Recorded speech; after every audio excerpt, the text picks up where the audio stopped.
right. So let's start off with basics. Just a name. Excellent. So my name is Eryn. I decided actually yesterday that I would just go by Eryn. Okay. Okay. All right, no last name. That's perfect. That's Yeah, perfect. no last name, but like I didn't want an alias because that feels a little odd to me. So just Eryn. Okay. I have an alias, but I won't use it on here. That's iconic. I love that. I have like three different names on social Oh, media. So nice. You gotta like give me the secret code name. a different identity for each one. It's kind of great.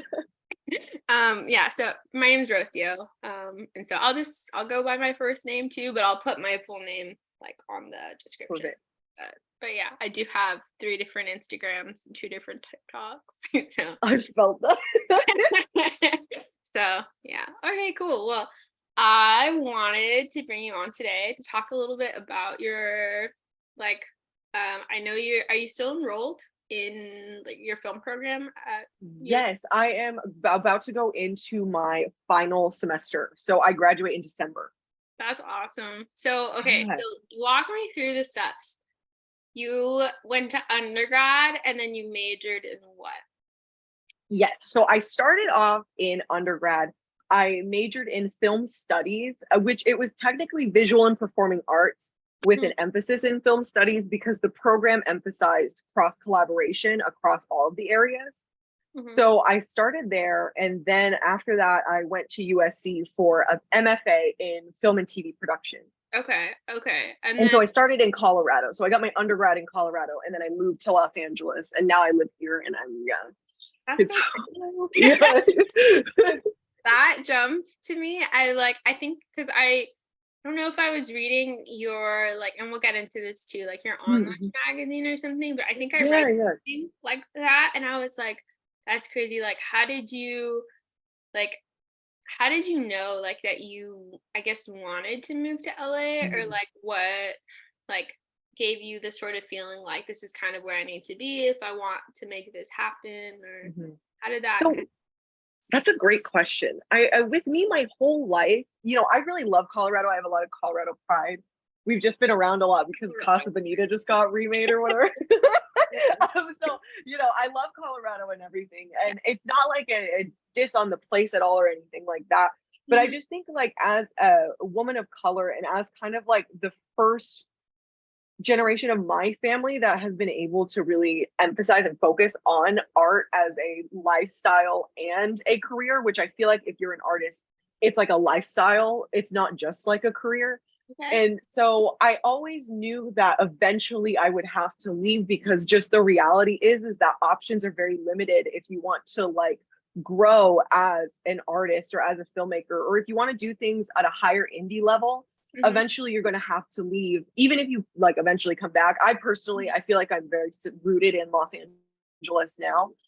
But it's just it was something I knew was going to have to happen, and it was a very difficult process. It was a difficult thing because it was a really big transition in my life. It was like the biggest change I've ever had in my life, and I learned a lot about myself. But I think the hardest thing was that I had to leave so much behind. I had to leave so many people behind who like weren't necessarily like ready for that next kind of like level of things. And it was just a very socially complicated thing to do, and also just a very complicated thing to do in general. I'm very thankful for USC in general because I mean, having a clear program like that to move to Los Angeles for, that's helped me a lot because it's helped give me some kind of peace of mind because I knew I had this program from this time to this time. So it's let me settle into the place Okay. without having to immediately worry about like, how am I going to fund my next movie? How am I going to this? How am I going to that? I had this program that was a nice, like, you're just going to go to class. Yeah. Yeah. Yeah, I could see like it kind of gives you this like backing of Yeah. like first like connections but also like some funding and like maybe some like I don't know financial aid to kind of get you settled in. Yeah, uh, and I got to make a short in the program itself. So I knew I was going to have work that I had made out in Los Angeles already without having to worry about, you know, immediately going into indie.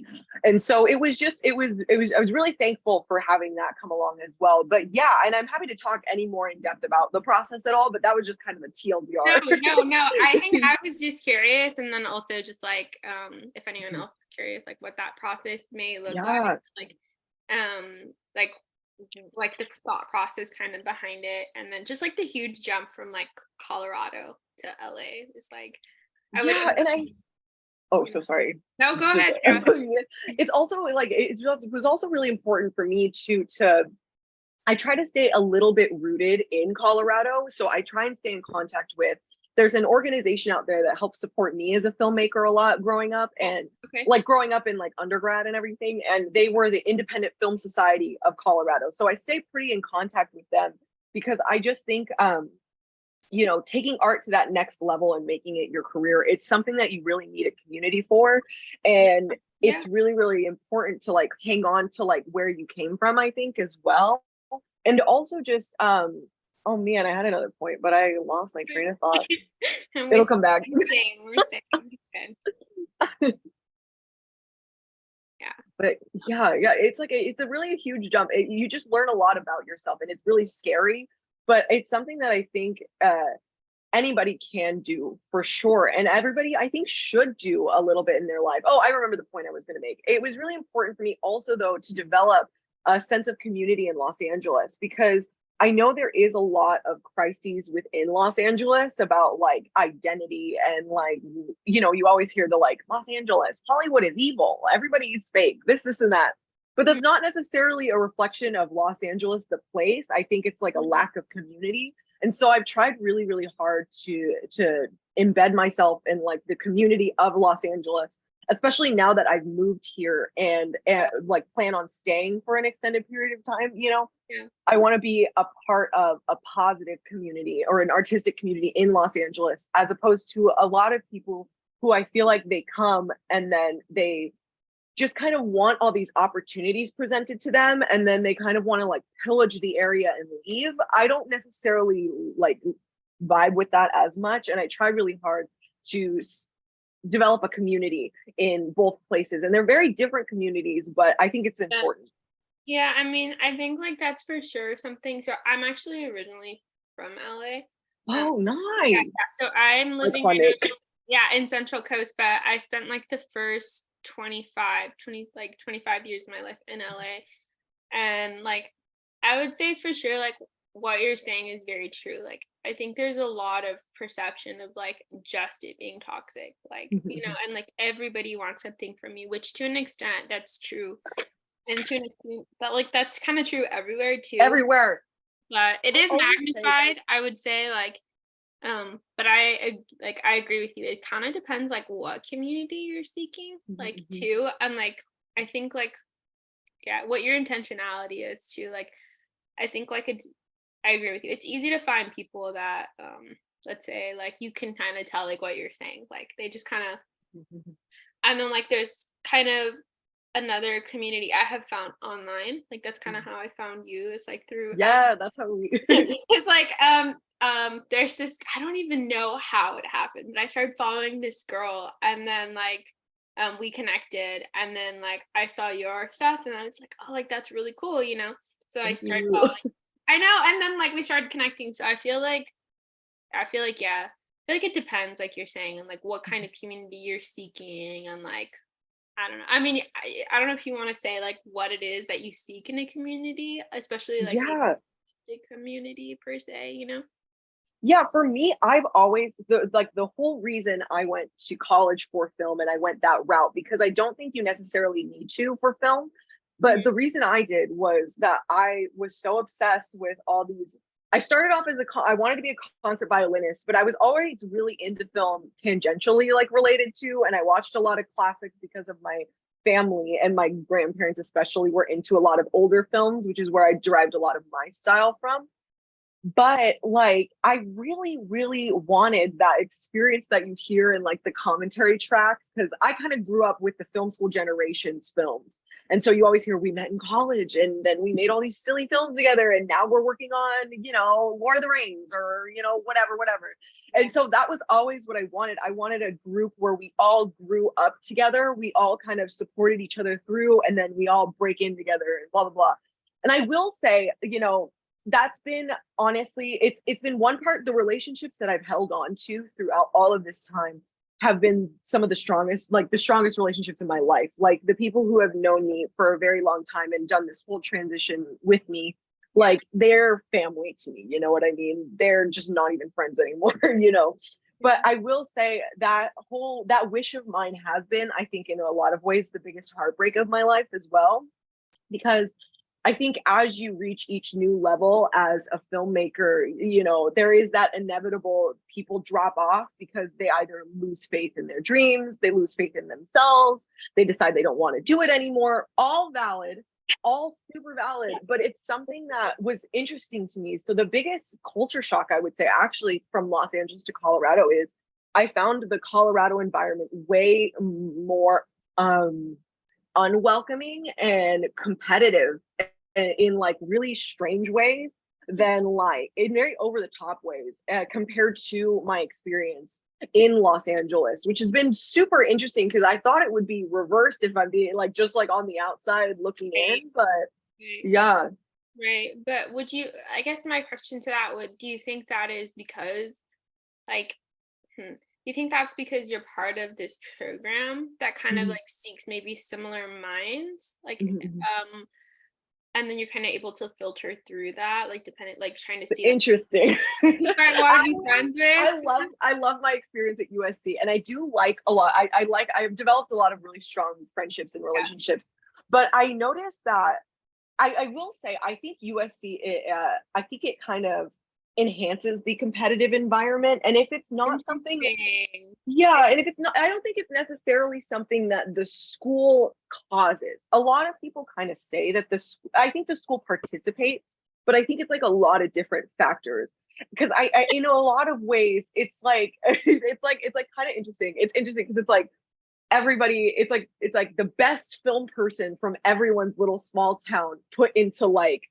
a big like room. Like, you know what I mean? And they're like, make friends. And so I have noticed as time's gone on that like I found that like the best community are those people who aren't doing this for the accolades or like we're gonna go to this place, we're gonna go to this festival. I really try and focus on people who want to talk about the art and not necessarily the like, did you see how much money this person was spending? Did you see what they're doing here? Did you see where, like, I try, it's like a very subtle difference as an artist, but like my community, the community that I've built of my own, I bars, like, literally, yes. And my closest friends ever, like, they're all like artists from like various places in the United States and the world, and we all just connect like over. We were actually joking before this podcast, and like my friend and I were joking about it the other day, but I have a lot of very modern friendships where like they're all very based online, or like, we don't get to see each other a lot. We have to like travel to see each other and all this stuff.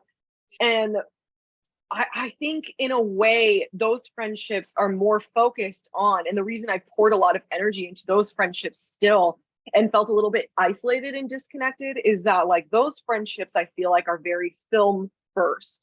They're very like, we talk about character building, we talk about concepts together, we're able to talk about like our work together in a way where where it's able to be vulnerable, and we're able to help each other grow and like really give each other great like tips, we're able to grow together, we're learning, we all understand each other's style even if it's not the same as our own.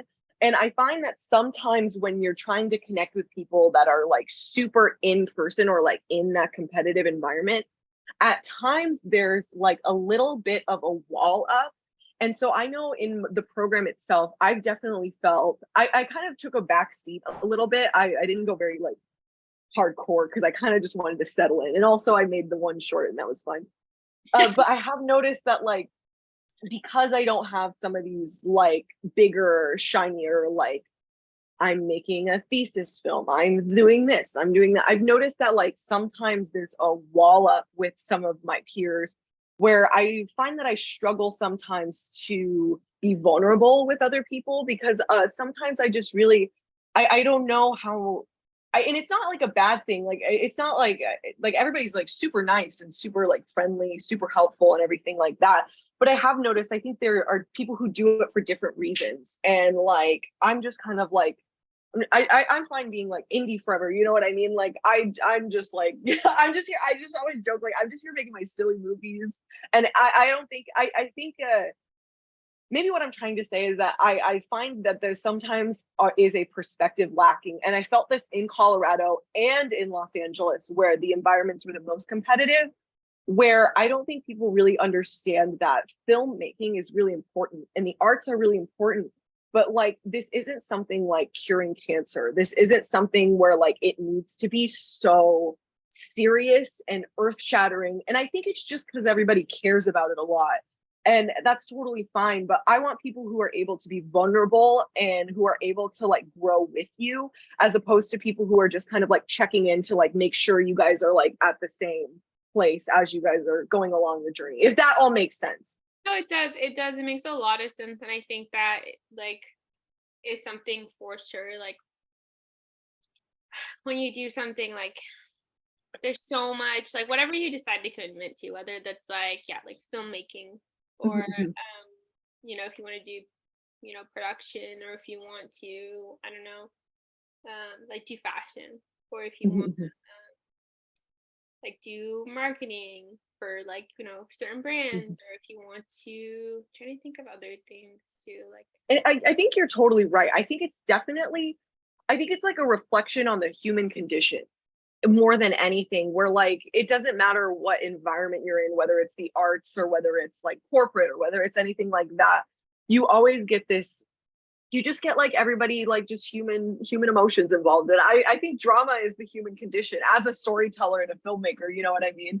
Like I think drama is at the root of what I mean. I know like what filmmaking and what storytelling just is. So it's not like a negative reflection on anybody for sure. And I know I you know, I've also felt those like competitive urges and had those relationships where it's like, what are you doing? Oh, that's great. Oh yeah, that's cool. Like, you know what I mean? Like that thing. I think like it depends like how you're approaching it, you know? Like I think like if like for example, like you know, if I see like, oh, like you're doing something really cool, okay, I want to do something really cool. That's not a bad thing. Like I feel like that's like a healthy sense of like pushing you towards the right goals, right? Thinking about something yeah. bigger day to day. But if it's like something where you're like, they have this, so fuck them, you know? Yeah, that's weird. That's like, whoa. I have Yeah. a mentor actually. He described it very, very wonderfully. Like he's like a horror film producer. Nice. He described that like as filmmakers and as artists who are doing this like for a career. And I mean, I think this is just like in life in general. Like it's like everybody, you should constantly view yourself as in the middle. There's always going to be people doing better than you, and there's always going to be people doing worse than you. So just even out, you're just always in the middle, you know? That makes sense. That makes a lot of sense. And it kind of gives you like a healthy sense of self, but also like enough like humility to like want to learn and want to grow. So I think like that makes sense where you're not like constantly feeling like inferior, but you're not also feeling superior, you know? I think Yeah, because I think filmmakers, I can only really speak from the filmmaking end. That's why I keep I tying know it you're back. totally fine. But I think it's like definitely life for sure. But the beautiful thing about film is that like I really love how I made like a ton of films in undergrad, like just like so many, like a bunch of failures, a bunch of success, whatever, you know what I mean? It was my like throwing everything at the wall era, you know what I mean? And the one thing that I really love about looking back at all those films, even though they're not necessarily like the best quality or the best acting or anything like that, I wouldn't like show people, is what I'm saying. Okay.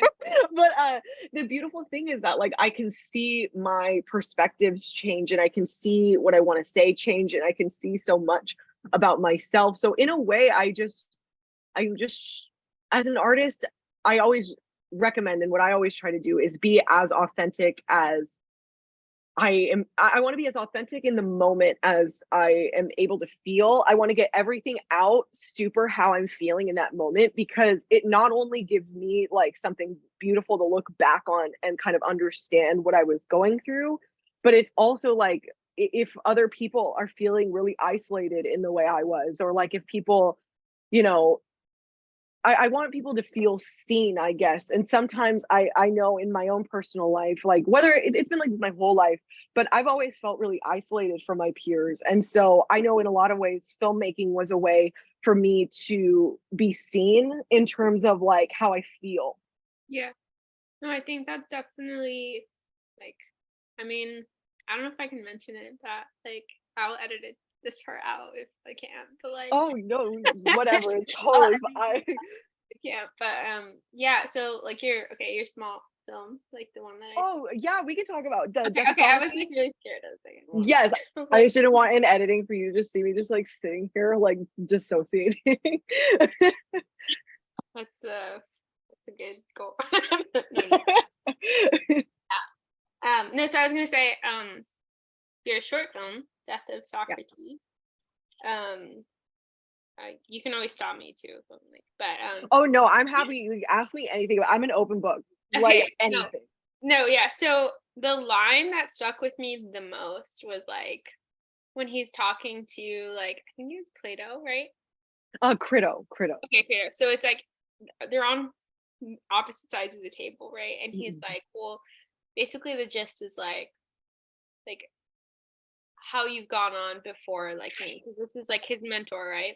mhm, mhm. And I've just been like, oh wow, like that. I don't know. There's something about like okay, the mentorship act absorbing what came before him, and then it was like that feeling that you're touching upon, the isolation. Specifically, let's talk about the isolation of the artist here. Like you're like okay, like whatever you've looked up to or whatever whoever you look up to, and then it's like this point where you have to make your own decisions, or you're like in a crossroads and you're like scared, like what do I commit to? So to me that like really, I don't know how to explain it, like I connected with it so well in the aspect of exactly what you're talking about, is like that feeling of isolation but also unification, because you're like Yeah. what do I do now, but Mm, like he's telling him like but you know what you've done before, like yeah. you know how, but like you're not doing it, like you're scared. And he's like the actor's like doing a really good job of portraying kind of that like scared but like also knowing what he's saying type thing. Mhm, I don't know, that's mhm. how I interpreted it. It could be totally different, but I love no, that's honestly right nail on the head. That was beautiful. I just was like, okay, I like wanted to cry because I was like, I can relate to that so much. And I think that's what you were talking about too, is like that feeling of like wherever you're at in the world, wherever it is, if it's Colorado or I don't know, like some small town or Mhm. in a big city, you feel isolated and you feel like whatever, like what am I gonna do? Or like what is this? Like, and I don't know, I just really, and I'm a philosophy major undergrad, so that I really love that. it's so hard. I was That is like, so shit, dude. iconic. I was like, oh, like just him, like, cause I feel that, cause we always look to others for the external validation, and specifically that instance between the two, So I was like, oh man, like, I don't know how, but I just like felt this connection, and I think that's kind of why I wanted to talk to you today too, because I was like, okay, like, yeah, let's go back and kind of dissect like what exactly, like what were the lines, like what's happening, and like Yeah. Oh my God, I just appreciate you so much. Oh my gosh, thank you. yeah. First of all, thank you. Oh my God, like yeah, everybody says it's like, oh my God, if you could make a difference for one person, I'm just so thankful. Thank you so much. I'm so glad you liked it. I loved Um, it. I loved it. I was like, where's the rest of it? Hey. Yeah. I was like, I remember I was kind of like being a little bit of a troll because everybody, it was interesting, like to talk about I'm going to talk about the concepts, and then I'm super happy to talk about the process later on if you'd like to talk about the process. But with that line in particular, I think like that's like really the root of what I felt like I was going through when I was leaving to Los Angeles. And it was I went like, and when I say like I've had a lot of relationships in my life, on all levels, you know what I mean? But particularly speaking of mentors, I had a few mentors at the time who like it's like they were supportive up until a point, and it was super interesting in how like a lot of people like like I'm not very close with I'm like no contact with my parents. I'm very close with my grandparents, so like that's like my primarily like relationship in my life, familial. And like Yeah. being so like isolated, and like I did, I had like a friend group that like couldn't make it to Los Angeles with me. There's just for a lot of reasons they just couldn't make it to Los Angeles with me, and it was a really isolating time in my life where it felt like honestly it felt like I had been canceled, like just like on the individual level, but like not on like a social media level or anything like that. But it was like very similar in that I was getting really ostracized by a lot of people who didn't want me to make the leap. And like I had one mentor, he told me that like I wasn't going to ever be able to do it. He told me that like I was going to come back to Colorado in a couple of years and all this stuff, like it was not going to happen. I had other mentors who were supportive, but when I started kind of like doing my own thing, it became like, well, do you not know how much I helped you? Like, do you not know that your accomplishments are because of me? And I had a lot of like friends at the time as well, where like it was kind of that same situation where it was like, well, like, you're where you're at because of me and because of what I put into you. And so I felt so out of control, I guess. And so it was like in a way, I think Death of Socrates was about like losing everything essentially. No, Because I really do feel like I lost everything to come to Los Angeles, and I wouldn't trade it for the world because I'm here for my art for sure. But like, and it sounds drama, but like it's definitely something I want to prepare people for if they do really take the leap and really like commit and stuff like that. Because I don't know what it is about film that like does this kind of thing to people, but like I'm fully of the belief that like film is more accessible than ever. Like anybody can be a filmmaker, anybody can make super groundbreaking stuff. Like, I mean, even like some of the stuff I've seen on TikTok, like 15 seconds is more impactful than a 3-hour movie I've seen, it's all about self-expression. And I think in a lot of ways, Socrates helped me process what it was like to start over, not from scratch, but to start over as my own person. And then also there's another little bit of Socrates. I'd started writing it before this happened, but my second semester of undergrad, right before we went into production for Socrates, my grandpa, who is like, my grandma and grandpa are my number one, you know what I mean? They're my number one as a unit. He was diagnosed with ALS. And so that's a terminal illness. I don't know if you know Stephen Hawking. So like, or I don't know him, but I've heard of him. Yeah, no, that's not like personally, you know what I mean? But like, I don't know him personally, but yeah, ALS, it's this terminal illness where like, you die, and it was the beginning of the end of his life, and it's been slowly progressing. And so I think in a lot of ways, I was also processing losing this patriarch in my life as well. Yeah, that's a lot. It's like I can definitely see that now, like looking back on just like I think it's like 10-15 minute phone, right? Yeah, it's like I think it's like 5 or something like that. It's super super I short. could see that looking back on it, like what you were going through, and like I definitely like can attest to, and like what you're saying is like anytime you decide to do something on your own, or anytime you decide to do something different or like that nobody's heard of, like, and I've seen friends kind of go through this as well. I have a really strong belief system, and this is going to sound very egocentric, but I think I need to say it is like Yeah, I yeah. have a strong belief system that artists attract other artists. And especially like the more you delve into like the feeling of, I guess, going into what you really want to do, Mm. And I think like I don't know, I've seen that happen to multiple people, and I feel like I'm even guilty of it, like, when I was younger too, because I would, like, Mm. listen to other people's voices or opinions, and they'd be like, "That person's a loser because 'cause they're doing this," or something like that, you know? And, like, you Yeah. believe it because, like, nobody's done it before, so you're like, "Okay, so what are their chances of success?" Like, they are a loser, you know, they're unemployed, whatever, but, like, in reality, they're just trying to do something that nobody else has done before or seen before, and, like, you were talking about, like, all your mentors kind of falling off or, like, turning on you, you know, and, like, I could I don't know why, but I think, like, that makes sense to me. Like, I don't know why that makes sense to me, but that does make sense. Just, like, It was honestly, it was such a surreal experience to go through because, I can understand, like, I also, like, I mean, I had like a whole friend group that essentially just dissolved at the time. And I understand like having a little drama here and there, you know what I mean? But yeah. I think the real, I've really been processing this for a lot of years, you know what I mean? I've done a lot of therapy, all this stuff.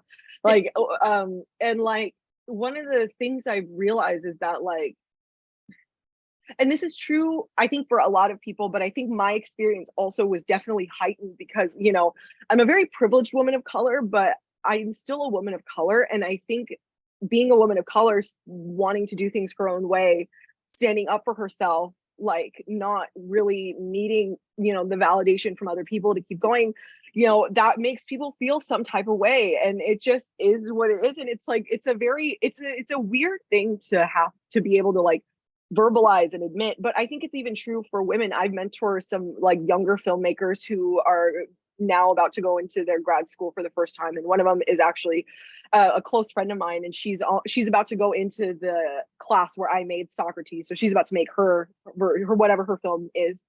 And what they I see it a lot with young women who come to me and they're confused and they're like, why don't people want the best for me? Why don't people want to support me?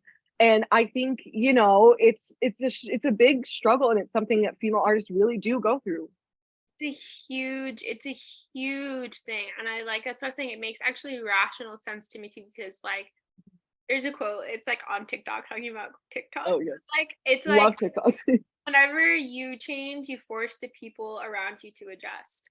Mhm, So like that means like because you're changing, like your internal is now affecting like the external, right? Whether that's like you're setting a goal and you're like moving towards it, or you're changing your behavior or your mhm, attitude or what you're saying or you're envisioning, like forces other people to either like sit with the discomfort and change with you, like mhm, mhm, um or like change and realize that they actually don't like you, or mhm, mhm, change and realize like this isn't something that they agree with, or like this isn't something that they can like abide by or like accept, mhm, you mhm. know. And I think like that is a really harsh and sad reality. And I think like I don't know, I can definitely like on a smallest of scales, not like because I feel like you're definitely I feel like have Oh, definitely I think I'm pretty small scale declared too. yourself.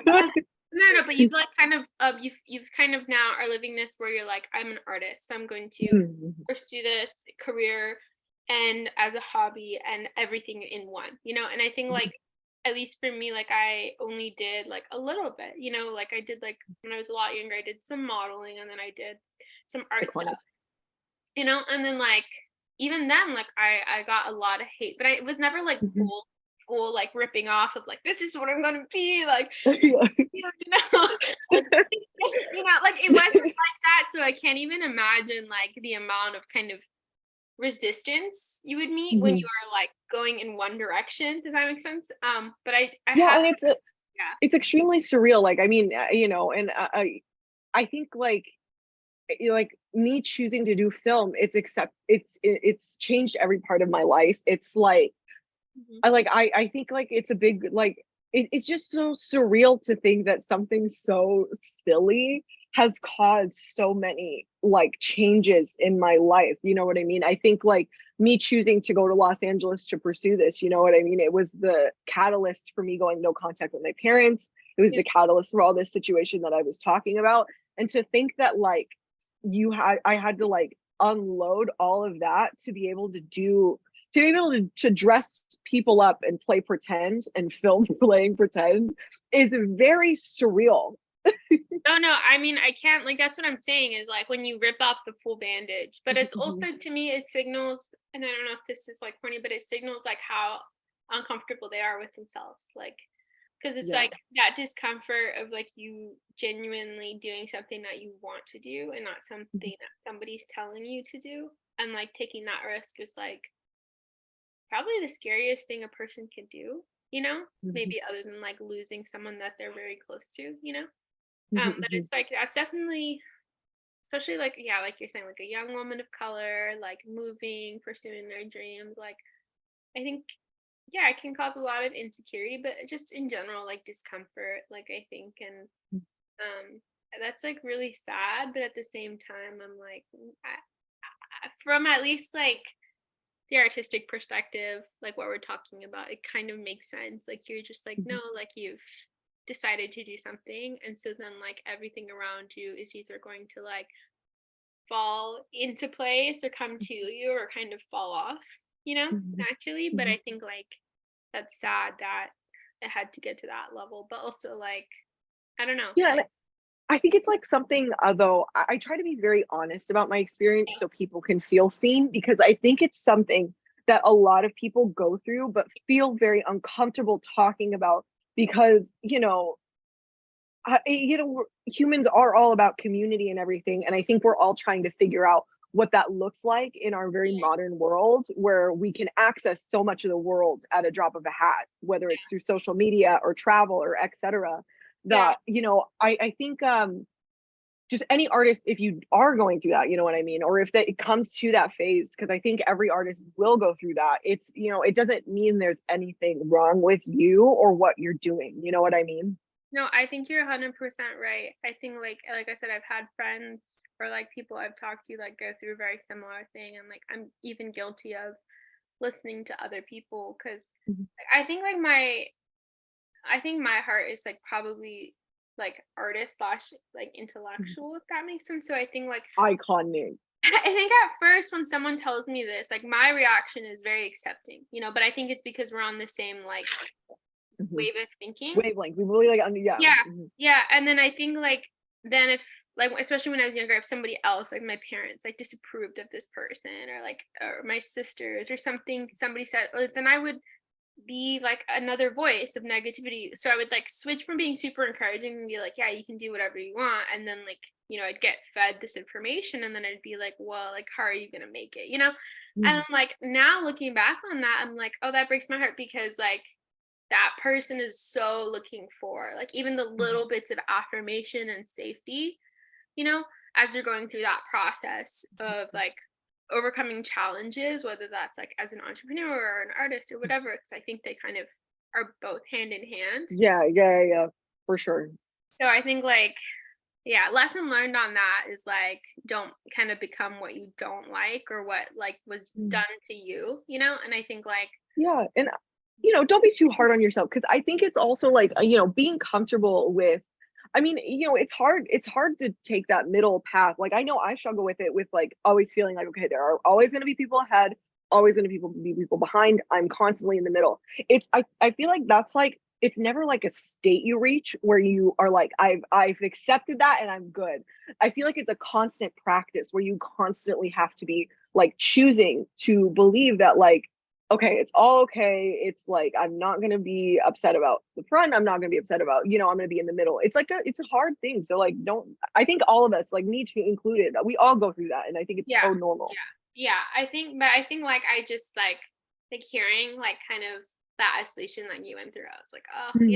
and then like just knowing that like sometimes we are even guilty of being on the opposite side of being the opposition of people and their dreams, and like that's a lot to take in too. And so like I think also just like a lesson on like you don't really know like what a person is capable of, and Mm. what is waiting for them on the other side. So I think like just lesson to myself is like like be careful, like like Mm. if people are trying to do these things, like kind of even just giving them the freedom to like fail or to like go Mhm. through trials or to succeed, like but to not sort of assume like no, you have to be like That's really beautiful that you said that. I would love to talk a little bit about the production, because I had a really interesting moment with that. Yeah. in the writing process of Socrates. So the way USC is structured is you do the first year, everything is the same production wise, and then you have a class where you're writing the film that you make for the production 2 class. And that's what everybody does. It's like a very constant, everyone at USC does Okay. that kind of vibe. Okay, so you go into the classroom, give me like a little bit of like how it looks like. You go into the classroom and they're like, okay, this is a filmmaking class and you're gonna make a Yeah. film, and then like these are your equipments and these are your groups, or you pick your groups and then someone So does script or what? it's like production 1, you start off, I did production 1 online. So I had a little bit of a non-traditional kind of experience, but online we did exercises the first semester that kind of like built on visual storytelling. And then in the class where you write the script, when I was writing Socrates, actually, I was I think that even in I feel like I'd feel this way, knock on wood. I haven't had a ton of money to like make a film yet, but like, I feel like I'd feel this way no matter what. But I feel like every film is a learning experience. And on some level, like every single film is never going to be perfect. You could work on a film for 20 years, for 40 years. You could probably work on it another 20, 40 years if you really wanted to. But I consider like, I'm happy to fail. Like that's totally fine with me. Like I had my undergrad era where like I tried 3 different feature films during undergrad, and each one of them in different ways, like complete failure. And 2 of them we had fully shot and just lost the audio. So like super messed up, super awful. So I, totally fine with failure at that point. You know what I mean? I'm like, that's fine. Yeah. And so when I went into Socrates, I wanted to make it easy. So 2 men at a table talking. That's great. That's super easy to film. They're in togas. We just wrap them up in fabric. That's, you know what I mean? Very simple. But I think the fact that it was a period film, it was I don't know if it was intimidating or what to my peers and my professor, but I had a lot of actual discouragement against doing Socrates the whole time I was writing it. To the point where one of the days the professor even told me that the script was bad and that I would never be able to pull it off and that I should go with a different idea. And then I remember all my peers were raising their hands and agreeing with the professor. And my thing at the end of the day was that, like, even if it's a dismal failure and awful, What? like that's fine. You know what I mean? Yeah, it was super crazy. It was super crazy. And it was all on Zoom too. So it was like even worse because everybody's just like in Zoom. Everyone like and everyone that like yellow hand up or like, yes, this fucking sucks. That's awful. like literally the professor is dragging me. His 2 Oscars are sitting behind him. He's telling me it's awful and that I shouldn't do it. And then everyone's like raising their little hands to also tell me I shouldn't do it. And and I remember it was super funny to me because I'm kind of a menace, you know what I mean? And Okay. after what I told you I went through with, like, you know what I mean? I'm kind of a menace. I'll just do whatever, like you know what I mean? I think Yeah. like what I'm gathering, I'm like, you're kind of like you kind of have to be. There's a word in Spanish I don't want to say. Yeah, you get it. And it's like I feel like all artists need to like eventually, be able to like put their foot down and just, you know what I mean? And if nobody is like, I think the number one person who needs to believe in you is you. You know what I mean? And also I was like, this isn't that serious. This isn't that serious. But I just remember he finishes his whole thing about how bad whatever the script isn't good. There's a lot of problems with it. It's not going to be good. Okay. And then he said, "So what are you going to do?" And I was like, "Well, I think I'm going to do it." So like I was like, thank you, but like I think I'm still gonna do it. It's fine. Like, and it's super funny because I did it, and then it became the first time I screened at a Cinemark, and it was the first time I had ever seen my film in a big theater. I screened at the Chinese theater where like where Wizard of Oz premiered. Like I got to see my film there. Like what the heck? And then like I got to go to so many different festivals, and it's honestly like Death of Socrates. It's really changed my life in terms of like my career, in terms of the connections I met because of it. And so I think it's just like a really funny lesson in like that, you have, what does Lady Gaga say, that like Lady Gaga did, you have 1,000 people who don't believe in you, but that as long as you have yourself,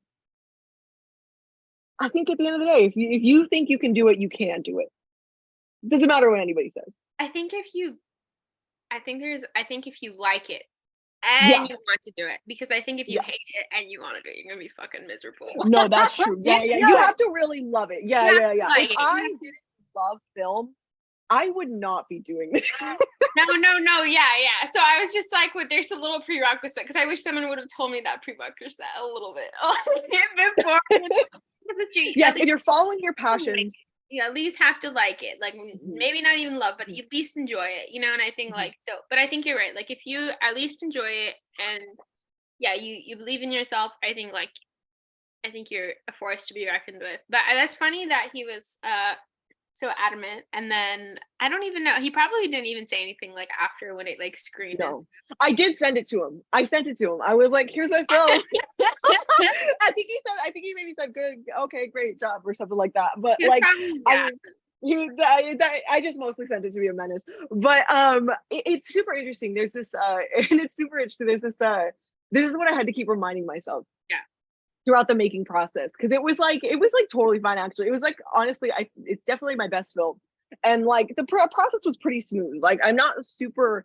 You're assigned a team, and I'm not super close with the team who helped me make it, but I have a lot of respect for all the like artistic input they put in, and they were super helpful in the process. I just don't think our styles mesh for like continuing on together, but they did an excellent job. Like the girl who shot cinematography, like she's an absolute superstar. Like she has such a beautiful eye. Like, and I think like, yeah, if I didn't have her, the film would not be like half as good at all. You know what I mean? Because I think part of it is she really understood the coverage that I wanted to get on the two men for sure. But when you're doing something that's like big, this was a piece of advice I heard from an Olympian, and he said that when you're doing something big, a third of the time you're going to feel okay, a Okay. third of the time you're going to feel good, and a third of the time you're going to feel awful. And so Okay. I try I heard that one. to like, yeah. I loved the colors in the film. The like the drapes that they I'm so I feel kind of bad for anyone that hasn't seen it because we keep talking about it. But okay, but Oh no, no worries. I have all the. I can send you like the screen. okay. But I like Yeah. the like you know the toga things that they Mhm. wear, but it's like blue or like that deep ruby red. And Yes. oh, that's so beautiful. And as they're like talking back and forth, I'm just like, okay, it really gives you a feeling of either A, being at the table or witnessing someone Mm. having a conversation at the table. I even have like a very weird question to ask you Yeah. about Oh my this, God, I'm super but happy. did you think about it in black and white first, or did you think about it in color? Like when you saw it in your head? Mm. I thought about it. I thought about it in. It's super interesting you say that. I thought about it in like monochrome Okay. because I knew that I wanted the two men to be in the blue and the red because I wanted to reference that School of Athens painting where it's Plato and Aristotle. So I wanted them to have like that color. Yeah, yeah, yeah. As above, so below. um, uh, so I wanted it to have that was like the primary like color offset reference. But since it's Crito's mind space, I thought about the film in terms of all the blues that were in the film. So I definitely thought about it in that way. So like yes, color, but like color in a very monochromatic way. Okay. I see. Because I do see the influence of old film in Mm, that thank you. movie in particular because yeah, I like at first I don't know why, but my mind couldn't wrap my head around the fact that it was in color. That makes sense. Like, Thank you. Yeah, no, that makes a lot of oh sense really? because I feel Was like a that lot of my weird? references are very, very like pre. And actually, now that I'm thinking about it, a few of the cinematography references that I gave, and even the poster. So the poster was based off of Persona by Igmar Bergman, and that's a beautiful black and white film. But some of my other references were M in M Fritz Lang and oh my god, what was it? Oh, the Passion of Joan of Arc. And that is a very that's like a 19 that's like a silent film from this 19 something. So there were actually a lot of so I think actually now that you're saying that like I think the cinematographer might have thought of it a little bit more in those black and white to get the shadows kind of to emulate that kind of style. Mine could literally like okay, this is so bad too, but I don't care. Like No, no. you know, okay, when someone has had like a nose job, the same thing Mm, happens where you're looking at the face and your mind can't like totally wrap your head around what's going on mm, at first. Like it takes you a few times meeting them for your mind to like see. I don't know how to explain it. Like mm. see something that you're I don't know, your mind is so perceptive, if that makes sense. Yeah, yeah. And so then like that happened to me like the first time I watched it, because I watched yours 3 times. Oh, thank you. I'm so glad. The first time I watched it, I was like, I can't, like, my mind was just like half of it was like I couldn't process it. And then the other half was like really into it. And then I was like, oh my gosh, like this is something that like I don't know how to explain it. It was like something new and exciting, plus also something that like it gave me the feeling. Have you seen the movie what is it? The one with the two popes? Oh my God, that's like the highest. That's like one of the highest honors. That was definitely a But huge. like That was you a know what huge. I'm talking When I about? was writing the script, that was one of the films that I watched to like help with the flow for sure. That does kind of remind me of Mhm. that. And I was like, okay, but this gives me that with a black and white feeling. That Mm. so I was like really confused. I was like, okay, this is new, but I also like it, but I'm also scared, like trying like I, or something, you know? And so like it was interesting because it wasn't like horror or anything, but it definitely kept me like on the edge of my like bed or whatever. Like it gave you that weird thank you. suspense where you're like, I don't know like why I'm uncomfortable, but I'm uncomfortable, you know? And Mhm. then like Yeah, yeah, because I definitely wanted to kind of try and capture that sense a little bit because I think at the end of the day he's still kind of processing if he's gonna kill himself or not. So there is that kind of like dark demure overtone, I suppose. that's dark. Yeah. Yeah. Yeah. I oh man, like I don't even know what to say. I guess I didn't pick that part up. I thought for sure he was staying. Okay, like he's just questioning himself. You know, he's going through the dark night of the soul. Like he's like trying to climb. That's like, yeah, yeah. You know, Super Dark Night of the Soul. Yeah. yeah. So I was like, okay, like he's trying to like reconstruct his deconstruction, like you know, of like the world and like what he's going through and like his belief systems. But yeah, that's intense. I mean, I definitely enjoyed it. I definitely, um, you know, I wanted to share it. I didn't because you had only shared it with me. But I was just Oh like, yeah. it was really, it was, I wanted to see the full film. Like, I would have been down to sit there for 2 hours and go on with this conversation because I know for myself, like, I'm still having that conversation with myself. Who am I? What am I doing? What am I opposing? What am I for? And what am I willing to risk? I feel like that is Mhm. always the biggest question of all, Yeah. you know? Yeah. No, So that's a really, really good point. yeah. Yeah. But I was like, yeah, I was down to like watch the 2 hours. Like, cause I feel like it really does give you that feeling where you're sitting at like the play, you know, and they're doing it right in front of you, and you're just like, okay, like most people maybe like they're like, oh, I hate, but like you're gonna find a niche. I feel like of people who want to sit there and be like, no, no, I'm having this conversation. Like, illustrate it for me, relate it to me, show me, like, walk me through it. Mhm. You know? Yeah, yeah, and I really wanted to play around with one of my favorite like I just like I did philosophical debate in high school, so I've always been super into like Plato, Aristotle, Socrates, all that kind of stuff. And like one of the things I find most interesting about Socrates is, and I feel like he was really important to the detachment that I had to kind of start to develop in my life with everything personally that was going on. But I just love how Socratic method operates. I just love the idea of like asking a lot of questions because I'm a huge question person, like, and I don't mean to like interrogate the people in my life, but I'm a huge question girl. So I'm like, why do you feel that way? What does that mean to you, like your life? Where did that come from? You know what I mean? And so I love that kind of like dialogue back and forth. So playing around with this character who is just asking questions, like that's all of his dialogue is just questions. I thought that was super interesting, just until the moment where it's the I feel cold. But Yeah. I have a super funny story about the I feel cold. Did a full 2 hour film. Like honestly, like I Oh, wanted to take my thank mom and you. my grandma to it. Like I love it. And like I really could see your background in philosophy, like philosophical Thank debate, you. peek through. And I really mean that because like I have spent a long time like studying it, you know, and yeah, I can tell like when somebody I think is comfortable practicing. Mm. asking those types of questions to others and themselves. But yeah, it is intimidating, and it isn't like something that people are always open to. But Mhm. I definitely appreciated it. But I definitely could tell, if that makes sense. Like, I was like, okay, Thank you. I could see some references. I was like, okay, like she's asking some Yeah, questions where it goes I've back. talked to Paul. Paul is the man who played Socrates. He's Nice. super great. He's a super great voice actor. If you're super into video games, you probably heard him.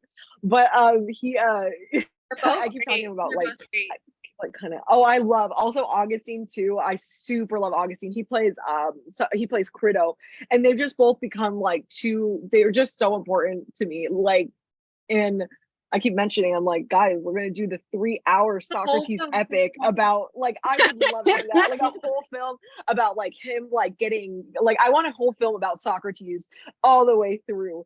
Because Yeah. I guess I did take some liberties, because I think Socrates he's more mythological, I think, in our cultural subconscious than he is like a historical person. Mm-hmm. Um, and so you can take a lot of like liberties with his character and have it not be like a like, but it wasn't like that. You know what I mean? There's not a Right. lot of that. And you know, I did age down. I aged down Crito to like a young man. I think Crito is technically an older man, but in the full adaptation, Mm-hmm. I'm working on the 2 hour, 3.5 hour Lawrence of Arabia esque epic about Socrates now. So I'll work out what I'll do then. Let me know. I'm coming down to see. I want to take my mom and my mom is really like, she's always been so fascinated. Like, okay, this is again, I don't know. I'm so scared to say it, but I think like No, no, see. so like I find that philosophy is very like natural to me. I don't know if that's to me as an artist or to certain people. I don't know. I don't know the answer to that. I don't even want to know the answer to that or go into the realms of why and how. But my mom has always been super fascinated by that, because she's like more of a scientific brain. So she's always like, "Why are you asking me these questions?" She's always like super impressed. So I feel like if she were to even see the 5 minutes, like she'd be like, "Yeah, let's go see it." But like, Yes. Oh my God, you guys are getting the first invitation to the Socrates my mom, my yeah, grandma, I feel like they'd be so happy. It just even seeing like a woman of color, like, because I feel like it's like right now in people's like mental schemas, it's like impossible because like it hasn't been done. But I'm like, no, dude, like there's so much talent out there, and there's so many resources that we haven't tapped into. Like, so I'm like, dude, no. And then in like, Also, like, I know so many women of color around me too. Like, it's just really, I feel like it's the era for the women of color director. It's like, for sure. that's so Women of color and women. Greta Gerwig's been killing it. Barbie awesome. is the number one, I like haven't 100 seen it million. yet. I haven't seen it I yet. hear it's super good. I haven't seen it yet. I've been waiting for a friend to go see it, and she's not quite ready yet. I'm scared to see it. I'm like, oh, but like, I want to see it too. Yeah, I want to see it in theaters. That one and of course Oppenheimer. But I'm scared to see it. Like, they're both very like weirdly in their own ways. Like, you would be like, why is Barbie intimidating to go see? But I guess I haven't seen a film in a while, like on screen, and you forget like how like I Yeah, don't know, you know, I felt that. like It's sense. like an overall, it's like a whole different thing. It's like a whole, like, yeah, I love the movie so much, but it is like a different experience. I think um that's something I have been thinking about a lot as a filmmaker, is like how to keep people's like interest, and how to like, you know what I mean? Because I feel like sitting down and just watching a movie is not quite like the way that people are consuming movies this anymore, it feels like. Yeah. That's true. That's true. On the same note, I feel like people might start going back to the movie just because it's I hope so. like they missed it. I think, I don't know for sure, but I feel like if I were to take a guess, I feel like they probably do, especially like that pandemic. Yeah, I go to the movies all the time. I love it. I say it's my job, which it is. So I'm making excuses to go. And also, I have the AMC pass, not sponsored, but AMC pass, you get 3 a week for $20 a month. But it's super interesting to see too, the idea that like the theater is dead and blah blah blah. But I felt actually pretty recently, I felt super excited because like I went to like, and I felt it actually the most at the Boogeyman. It was like a little small Stephen King adaptation. And it's like not a bunch of big names, like not a bunch of big draw. There wasn't like a ton of like press for it or anything like that. But the entire theater was completely full. And like everybody was so engaged the whole time and like just super focused on it. And it made me feel like super hopeful. I was like, if a little indie darling like this can, like, you know what I mean? I feel like the indie is the new, like, I don't know, like cool Mhm. thing, you know? Like I feel like when I think of like what do I want to see on Netflix or something, maybe you're speaking to a specific audience, so I could totally be off key here, but I do think like, oh, A24, you know, like Yeah, I yeah. do, No, I see what you mean. like I do feel more interested in that, I think, or even like again, I don't know if I'm skewing it because you might be talking to someone who you naturally align with, but I Mm, think like I do think indie films like kind of have a pulse on like what might be happening next, you know, because like mhm. I don't know, like there is something is like feeding a general audience, you know, but I also think like with streaming and everything and like all these little niches online in communities, like I don't know, like there's something just very interesting to me about like Yeah, yeah. for sure. And I think also, like I think you're totally right on the money with indie because I just think indie can like not afford indie decides can take more risks. You can take more risks with indie for sure, for sure. Yeah, yeah, and you can like this short film, like you can say things that you want to say that you may not Mhm. necessarily be able to say otherwise, you know? And then like I don't know, I don't know, I just get this good feeling about it where I'm like, you know what? No, like I think like there's a feeling to something even on like Netflix, the things that are in you would never think, Mm. you know? So Yeah, yeah. And A24, I don't remember exactly how many, but they've met all of the strike requirements. And so they actually have been allowed to continue shooting throughout the strike. yeah, I mean it's been like a huge I don't know, it's been like a huge thing, but a long overdue thing to pay writers correctly. Oh yeah, oh yeah. Correctly. He's like, Exactly. I knew it was bad. You know what I mean? I knew it was bad for sure. But I leading up to the strike, I had two classes that were like in agencies and ran by like agents, and so they were able to really give a lot of like behind the scenes context to everything. Did not realize how bad it was. No, And yeah, I do have other questions for you, I guess, yeah, in of course. relation to that. And I think that going into the fear and like taking chances and like doing what you want to do.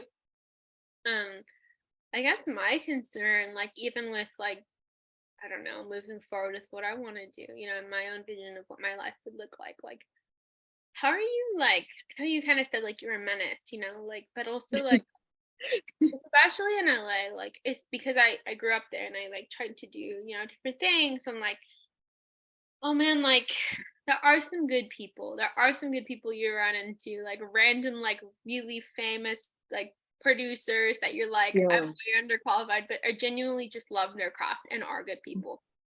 And then there's people that you're just like, I don't understand how you exist. I don't understand what's going on. My Mhm. brain can't even wrap my head around it, you know? And I think like, how do you even navigate that? Like, can you, I guess my question is like, is it possible to be successful and kind of bypass that or avoid it, or how do you like kind of protect yourself from that sort of feeling? Or I don't even know if you like, do you kind of get what I'm saying, like Mm. Yeah, it's like not feeling like I guess worthy in those spaces. Is that kind of like not just that, but that is a good point, like but just unsafe, I guess, unsafe? Yes.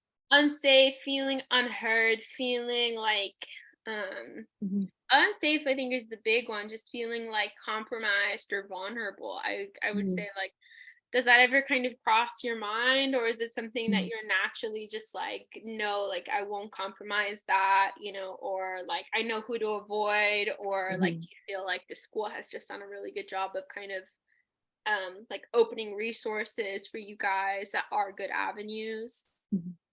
Yeah, I will say it's like, yes, the school has a lot of resources. And so I honestly joke that like we're light Nepo babies. we're like nepo babies that went through the school system or whatever. But I think in what, okay, there's a couple different points, I guess, to all draw all this together. Yeah.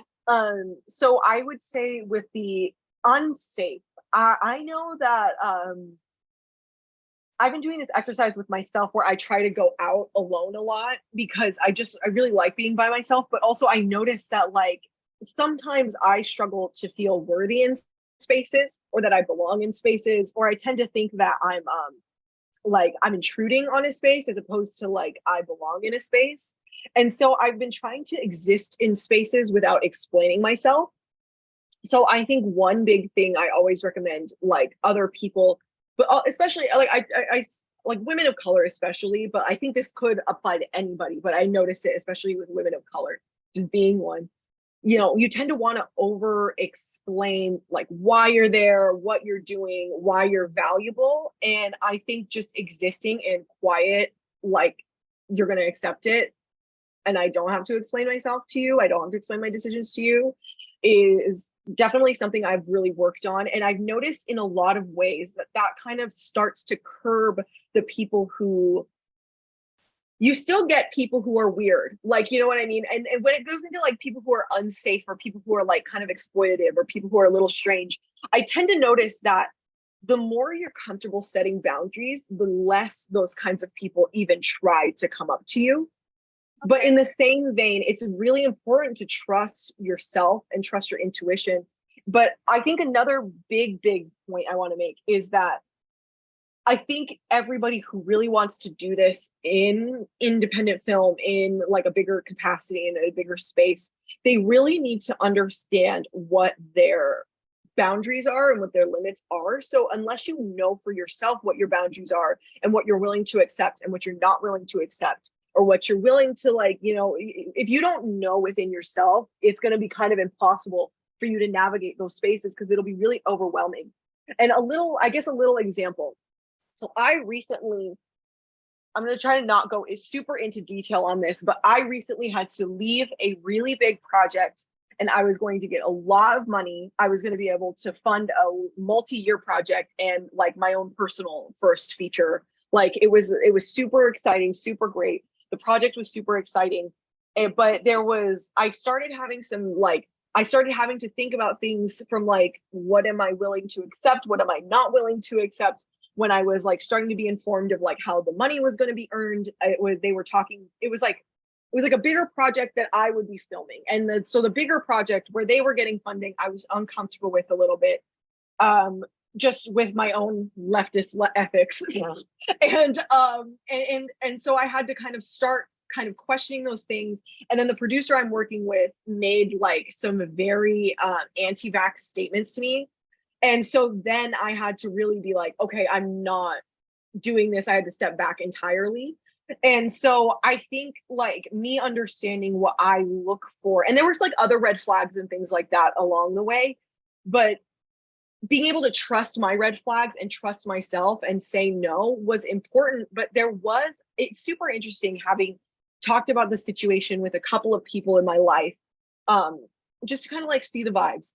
And it's super interesting who feels divided on if I should have taken the project or not anyway, despite like my ethical uncertainties, because some people see it as some people are so focused on getting the one chance that they tend to like not think about their bigger picture ethics or like their bigger picture, what they're comfortable with, because they're so focused on getting accepted or getting that one thing.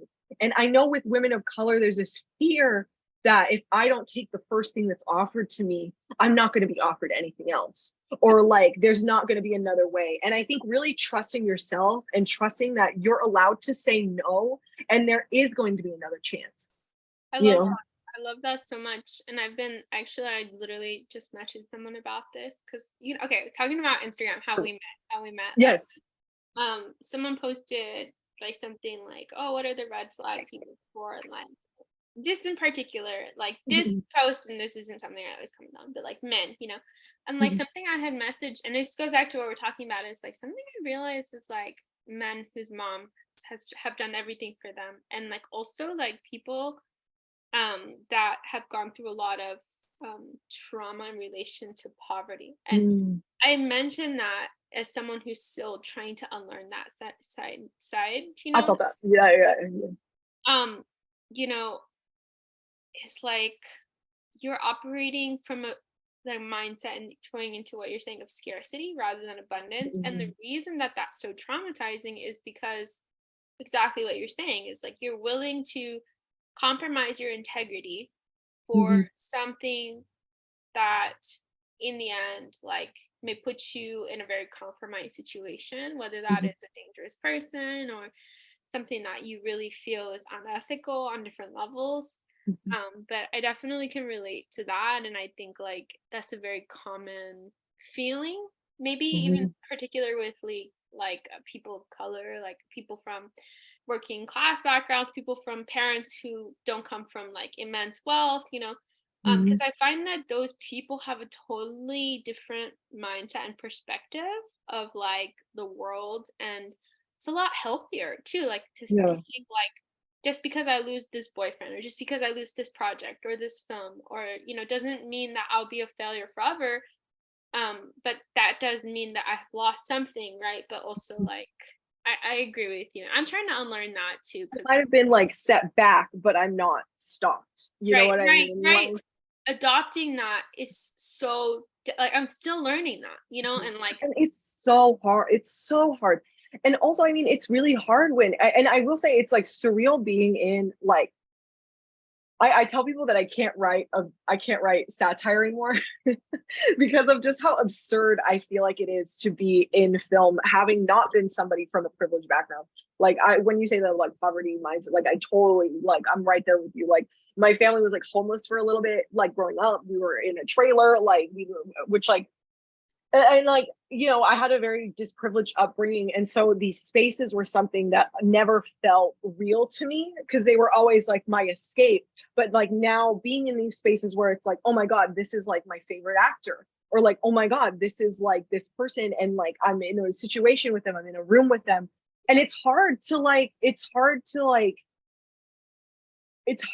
not see those people and spaces as somehow above you. But I think at the end of the day, they're the same as you.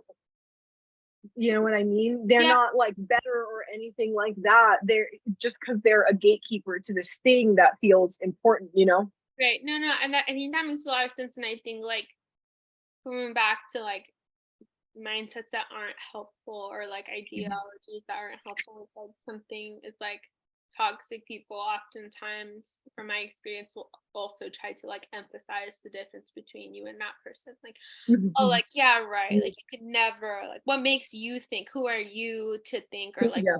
you're so untalented or you make squares or whatever you know. And it's like unlearning that feeling of inferiority and unlearning the feeling of the gap is so wide that it could never be narrowed, you know? Yeah, 100%. And also like I think it's also really important. One of my biggest things that I look for in the people who I decide to, you know, I like a lot of the people around me, you know what I mean? But the people who I really decide to develop creative relationships with, that I want to be long standing, that I want to be like for the rest of my life, the people who I really, really put time and effort and energy into are the people who they see success as our success.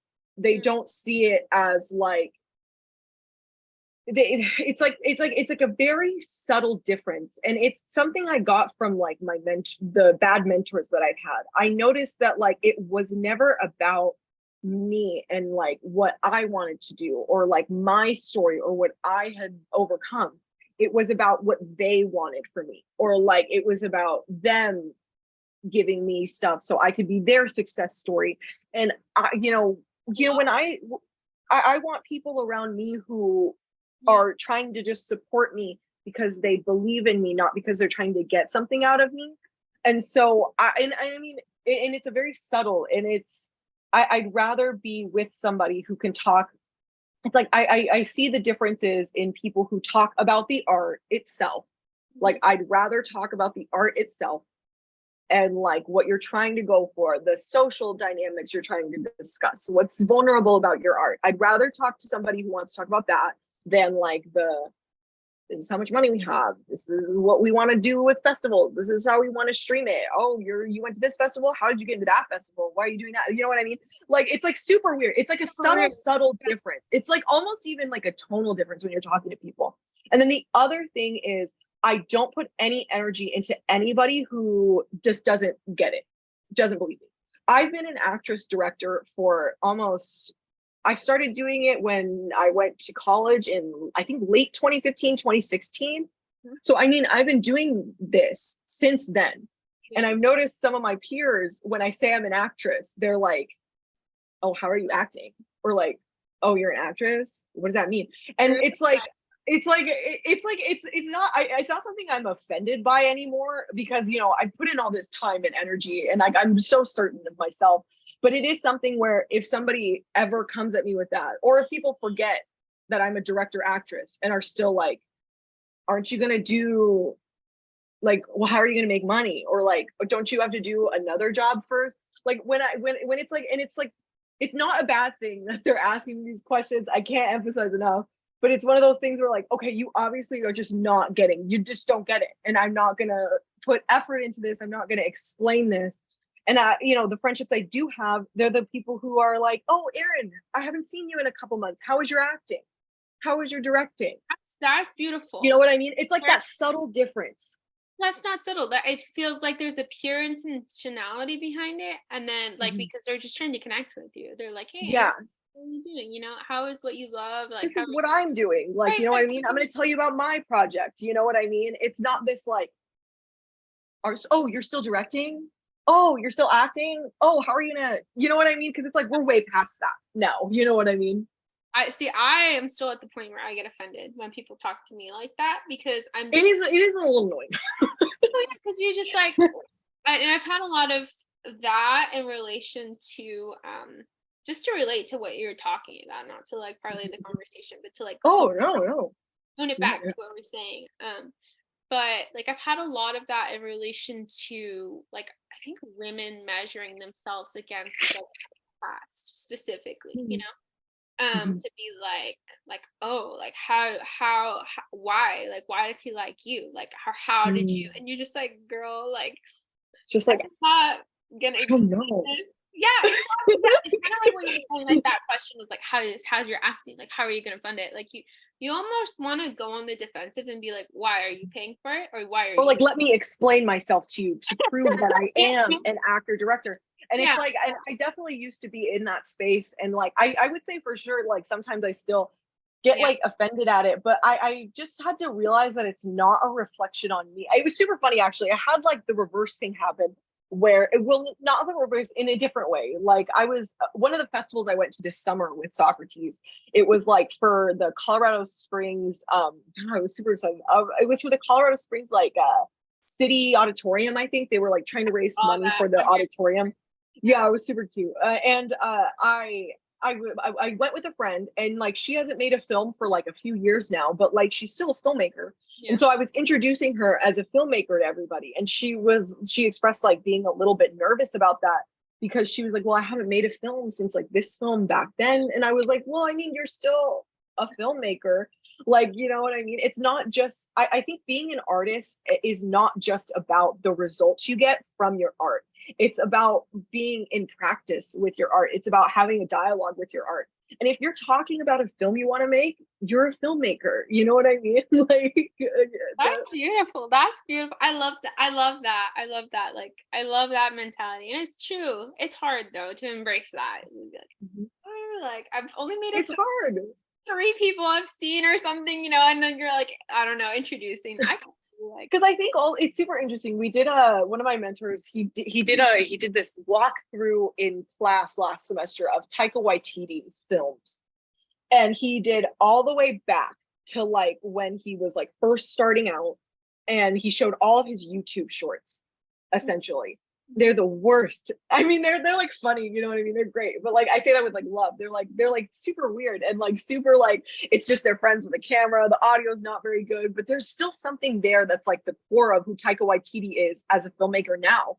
And even like some of the shots from like the beginning films that he made 20 something years ago, they're in films like Jojo Rabbit now to the highest quality, working at the highest level.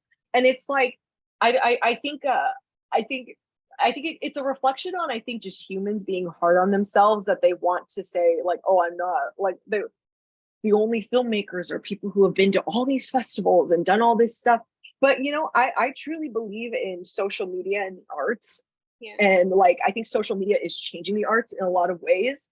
And it's or at least it's just not, I don't think it's a bad thing that more people are able to access art and call themselves artists. I think if anything, more people should, because maybe then we feel more close to each other. I think that's probably true. I think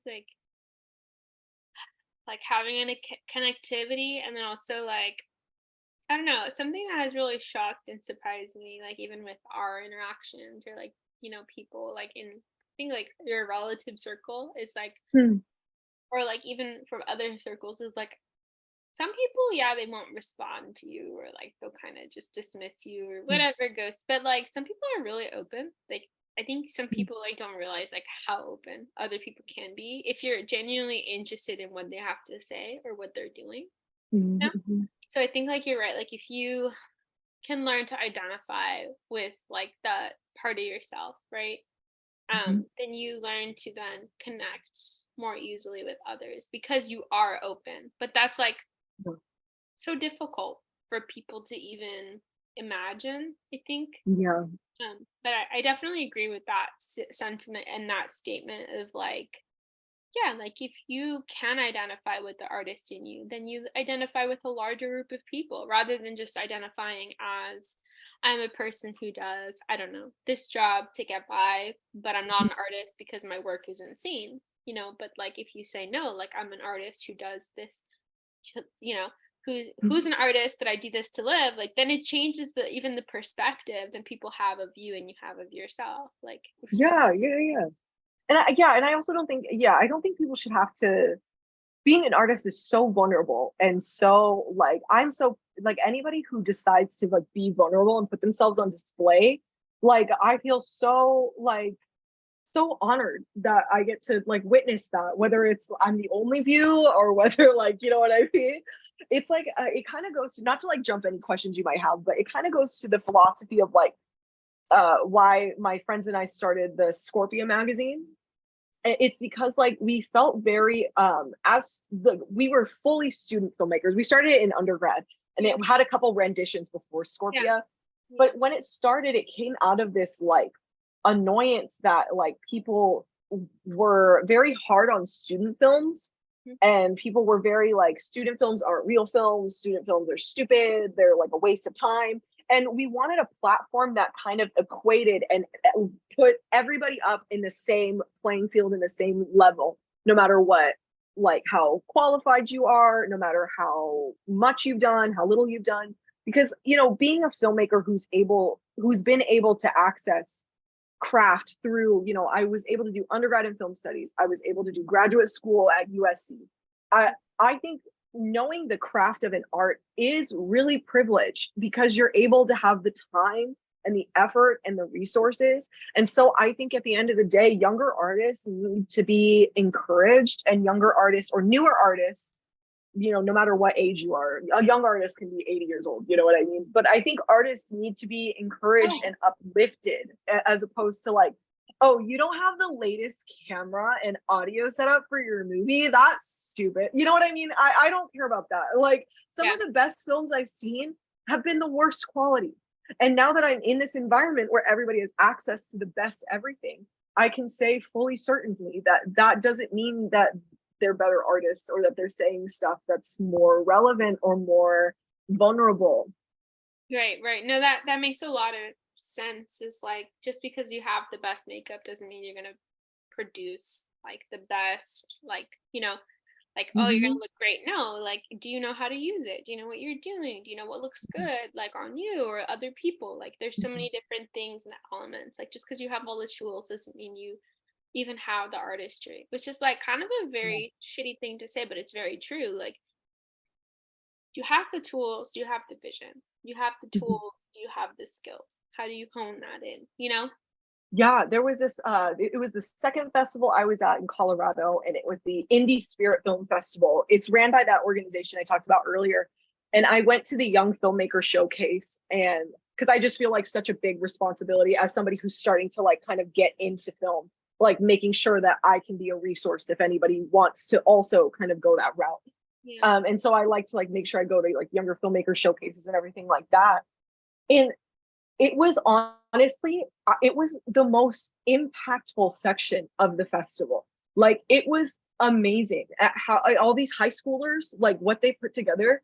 There was this like just how vulnerable they were, how much care they had with all of the subjects. Like the stuff they were talking about was so raw and unfiltered and beautiful, and it honestly, it makes me sad that so many people would hear young filmmaker and roll their eyes at that. Yeah, I think that's like a huge thing. Like, I don't even know like what that is. If it's like pretense or if it's just like I don't. Who knows? Who knows? I don't I think pretend. it's like a like I think it's whoever feels that way, I feel like judges themselves very harshly. And so they probably have to judge the world harshly around them. But I have noticed there is like it's just become like a really big passion of mine to like uplift newer artists, because I know how isolated and alone I felt when I was a new artist and I didn't really have that. And so being able to give that is really important to me. Yeah. So I wanted to ask you about your magazine, Scorpia. Like, Yes. It's Scorpia. Scorpio. Okay. So is it after Scorpio? Or is it? Yes, actually. It started as opia because that was like it was like some cool word that had like some I definition, because the theme of the magazine is taking a new look at things. Okay, perfect. Yeah. I think I'm good now. So then it developed into we were the co-founder and I, her name is Nicole Morpurgo. She's Italian, and her and I were trying to figure out like what the next name would be, because turns out Opia already had a magazine. So we were like, okay, we can't go on with that. That's not gonna work. And so we are both Scorpios, so we decided on Scorpia with the O kind of like stylized like an I. Yeah, yeah. So that is where the name came from. That's cool. I checked it out a little bit. I saw you had like an open call for like artists and stuff like that. And I was like, I thought about submitting something, and I was like, I'm way too busy for this right now. You could do fall. You could just do fall winter. But it was cool. I like checked it out a little bit, but it's cool. Like I like that you're doing a bunch of different projects. I like that you're doing like some production stuff with like your school. I like that you're doing your magazine stuff, and that you're doing your actressing. Like some of the like modeling pictures are really cool. I was like, I like the like variety of things that you're doing. It's really interesting to me. And Thank you. that's cool that you're able to build like or try to kind of really offset, I guess is the right word, like this magazine with your friend, and that you're able to find that sort of, I don't know, like balance. Like how does that look like? Like are you guys like taking it like, okay, we have to sit down, we have to talk about what the magazine is going to look like, and you take some time out of the week to do that, like instead of really kind of effortful thing? Or is it something where you're like, I'm kind of doing this, or I don't know? Yeah, so Nicole provides a lot of the Nicole is super helpful with a lot of our networking elements, and with some of the like she takes a lot of the they're her images, but we kind of use them as stock images throughout the building, and she helps facilitate a lot of that. And then we had a independent editor. Her name is Corinne Martinez. I love her so much. She went to undergrad with us as well, and she actually recently came onto the team when we rebranded and started up all new. And she really helps a lot with some of the back end Google stuff, and she really helps with the editing. She's an English major, or she graduated with an English major, so she's a lot more like attuned to that world. And she's actually been featured before as well. And then I kind of take the lead on all the visuals and the graphics of the magazine, just because that's kind of where my strength is. But it really just developed as this way for us to build community, and not just community in terms of, like we were saying, craft, where it's like a place where student filmmakers and student artists, professional artists, people who do it as a hobby, people who do it as a career. We wanted a place where that's all kind of emphasized together and treated equally. And we also wanted a place that kind of blended all of our backgrounds, especially with Nicole being international and Italian. It was really, really important for us as, women of color to develop this platform that not only platforms more diverse voices, but diverse in terms of like ethnicity and gender, but also in terms of like international, mixing American artists with artists they may not have realized or met before. I see like we were talking about this, like an open platform for anyone to really like throw themselves into, like whether you are from Italy or France or in the US or wherever in the US you are, that you feel like you can submit something and it'll be gone through. Not just like New York, Los Angeles, Chicago artists, you know what I mean? Like it's something that was super open to everybody. That's great. I love that. And I think like, I'll have to check it out a little bit more. I did see like some of the images. I did read a little bit about it, but I was like, oh, it was a beautiful website. And thank you. Yeah. And one of the other things I really love about it is how we're able to also incorporate academics to it as well. We have a couple of artists who like, we have a couple of people who submit. I call everybody just kind of blanket artists, but we do have some academic focused people. One girl, her name is Savannah Monroe, and she does a lot of like old Hollywood analysis and things like that. And so just having a space where it can be artists, and also we really wanted to create almost like a museum kind of vibe, a museum just online. That's beautiful, like an archive. Yeah.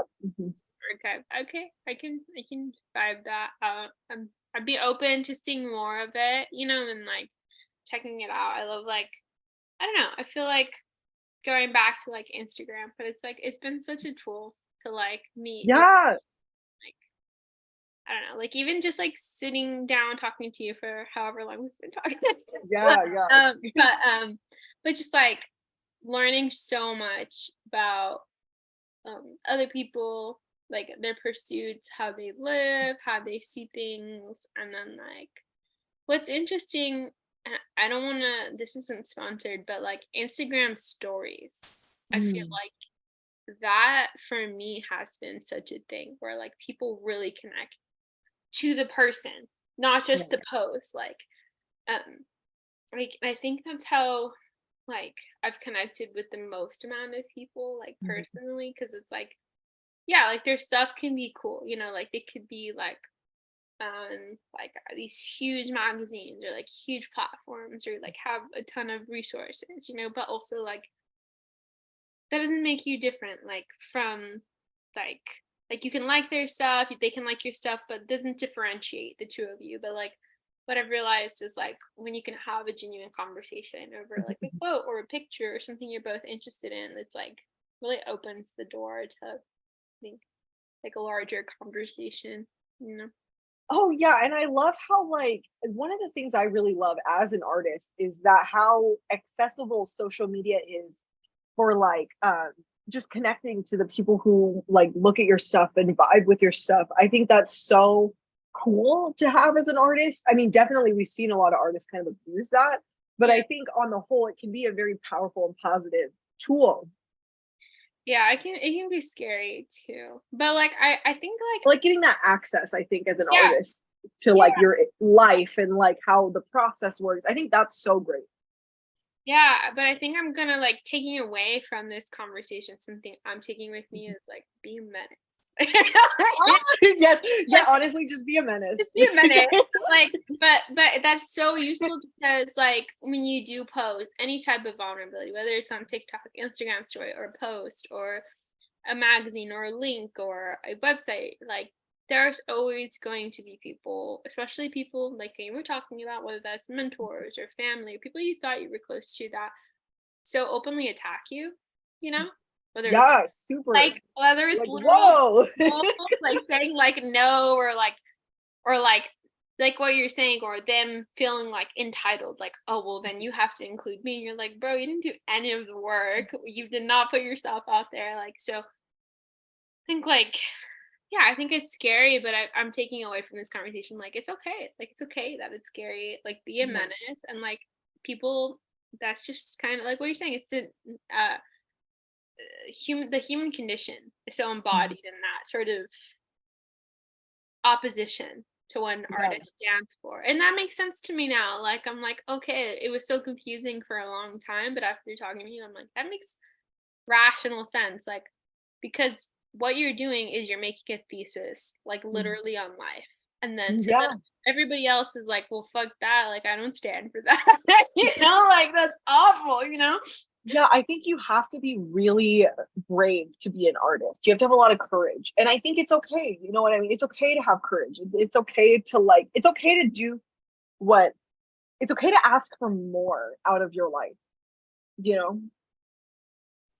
That's one that I will, that's what is the saying, that hill that I'll die on Mhm. is like, I don't have that many mentors. I have one mentor that I don't really talk to anymore, but he was an English professor.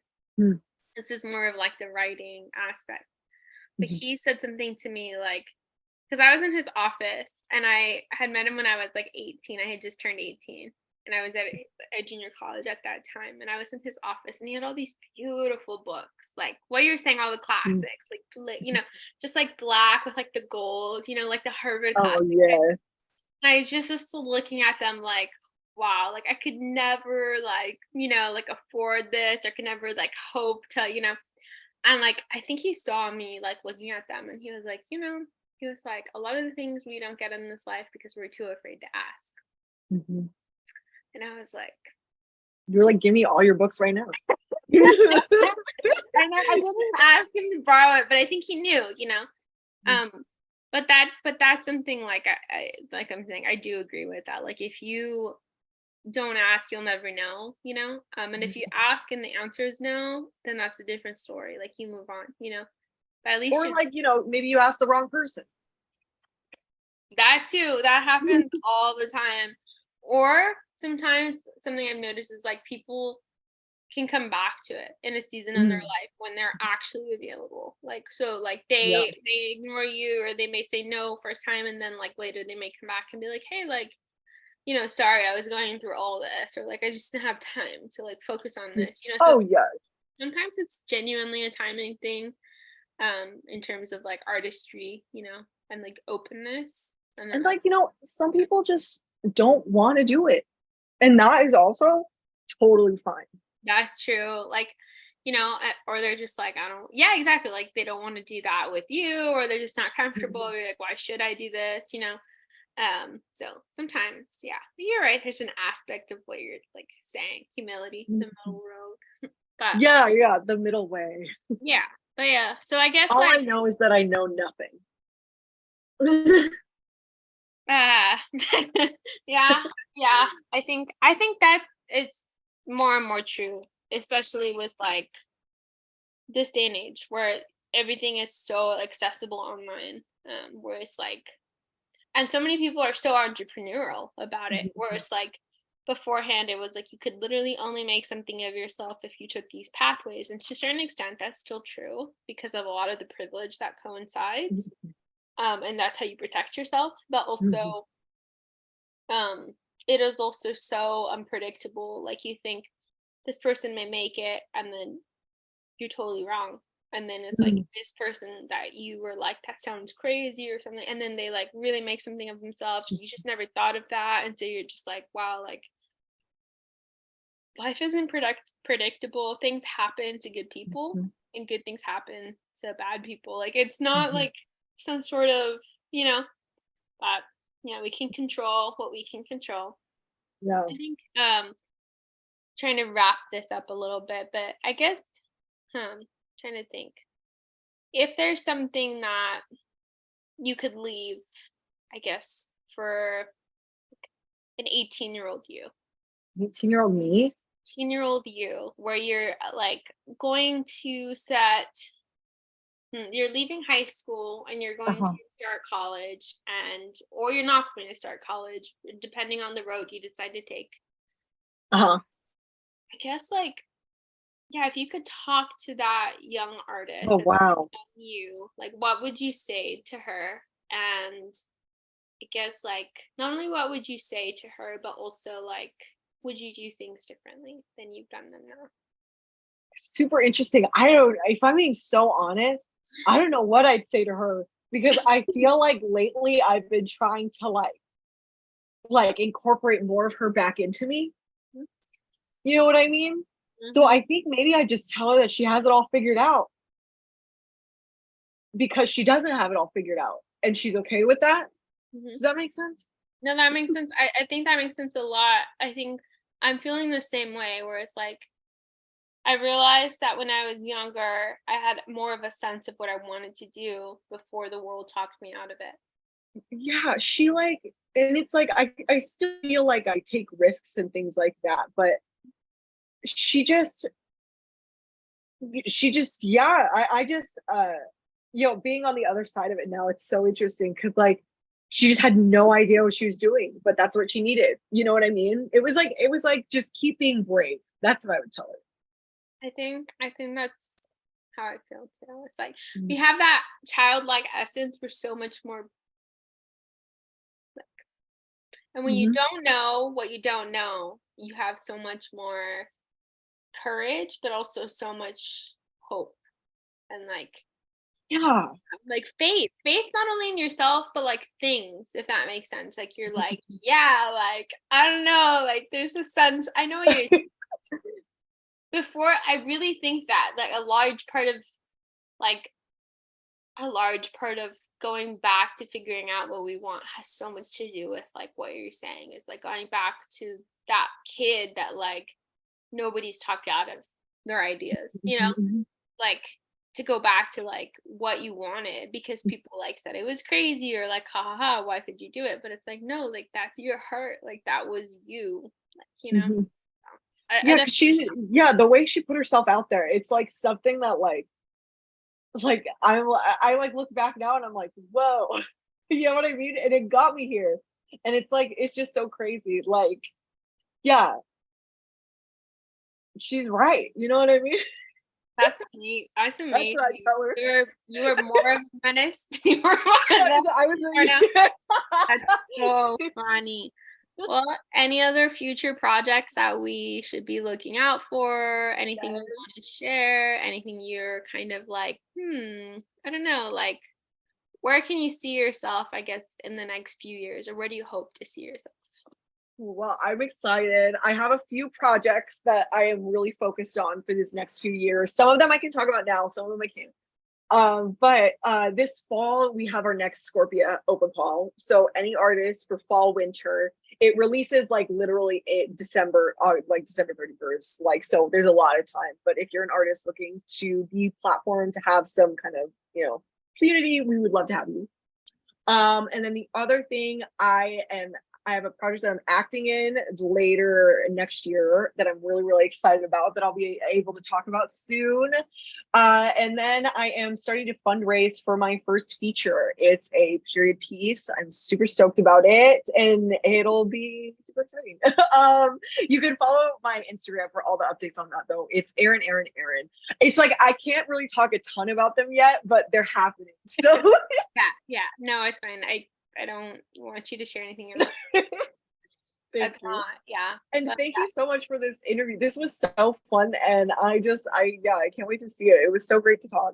it was so nice meeting you, and like Yes. Same.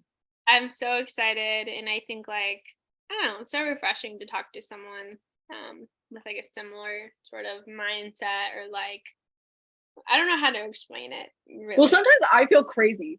And then like I talk to somebody who just gets it and I'm like, oh my God. Oh, I feel crazy every single day. Most of the time, talking to say 99.99999% of people, I feel like I'm losing my mind. Like I'm like, is there something genuinely wrong with me? Like I'm so confused. And like sometimes I really like when I talk to people, I get a little like just quiet. It just gets quiet. I'm like sick. Yeah, no, no, no. I definitely gather that, and I think like that's why community is so important, and like community, like artist communities, or like community in general, like it's very important. And that's kind of why I miss college, honestly. Like a large part of it is like just talking to people, like because I was a Yeah. philosophy major, so like I'd go into class and I'd say like the most outlandish things, and then someone would be like, yeah, totally makes sense, and you do. Like, you're just like, you had that random thought too, and like you don't feel crazy, because you might say that to someone, like, I don't know, like your mom or your dad or something, and they'll be like, what the fuck? Like, and then it's like you go into that classroom where like you're saying, you have a lot of like-minded people, and so then like, yeah, you had this crazy thought, and then someone approaches you after class and they're like, yeah, I had the same like idea, or like, the same Yeah. feeling. Oh man, when I was growing up, sometimes my dad would be like, I don't understand anything you just said. You need to explain it to me way different than that. He's like, I don't understand the words you said. I don't understand anything that you're saying. I can definitely, or like you said, it gets quiet, or like someone will try to make you feel better, so they say like one thing and you're like, I just made it worse. But you're like, you guys continue the conversation. I'll go. Actually, you're just like, actually, like I'm totally okay. And so no, I appreciate it, and appreciate your time, and then like I'll definitely like continue following your journey, and then like, yeah, hopefully I'll get to meet you one day. Right now I'm kind of like yes, taking we will in steps. person one day. Yeah, Yes. right now I'm just taking it step by step. I'm trying to kind of configure my life and like take those steps, and then like I do have family in LA, but like I would want to go back. I always say this. I have this like love poem to LA in my heart, and it's like I want to go back on my own footing. I don't want to go crawling back. Yeah. I felt that. Yeah, because it's like geography in my mind is like very specific. It's like a place in your mind, and it's like I don't know how to explain it. Every place is so real. Like there's a reason like poems are written about like Miami, Chicago, LA, New York. Yes, my favorite place in the whole world is Las Vegas. And I feel so like poetically in love with Las Vegas. So I completely relate. But also I feel like Los Angeles, there's something like magic here. Like there's something magical. You know what I mean? I definitely okay. Here's the way that I describe it to people that have never been there, didn't grow up there. Is the place, and this is so open in the worst and best possible way, where anything can happen. So it's like, I mean, like you can literally meet anybody, and you can literally meet anybody. So it's like that could be like the most beautiful thing and the most heart-wrenching, traumatic thing, depending on who and what the circumstances are. So I think for me, that's been my promise to myself is I'm not going back until I'm on my feet, just because I know what being compromised in that area means, and so I think like that's been my promise to myself. It's like until I have a mission, until I feel secure, like that it's whatever roundabout way I have to do it, then that's going to be the case. Whether that is going to London first and then going back or whatever, but like that I'm going to pick myself up with footing before I return like the prodigal son to the home. Exactly. But like to visit, yeah, I think like I would love to just, like visit and like meet more people in person and like have conversations and like what we're saying, having community, being in touch with people is so important. And I don't know, it just makes life feel like you're saying magic. There's a magic to it. It's like I remember this feeling and how I feel when I'm connected to these people. And I know this feeling too, So hopefully I will get to meet you someday. Yes. At the Socrates epic Oh, premiere. I feel like, oh my gosh. Okay, your Socrates epic premiere, and then just like in general, I feel like yes. I feel like for sure I'm so excited like for your journey, and like I just know that like when that happens and like when I do get there, I know like this is really sad, but I feel like with like my mom and stuff, like because we are like women of color and like she's like, you know, a refugee, she was an immigrant, like I think she might even like cry because it's like so impactful to like I think see someone like because you just don't think it's possible straight up, you know. So I think like that might be something where I just kind of like want to shock her to the core, like, hey, Yeah, you know. So I think like I would that's be honored. yeah. Well, thank you for talking to me. I am gonna end it just Yes.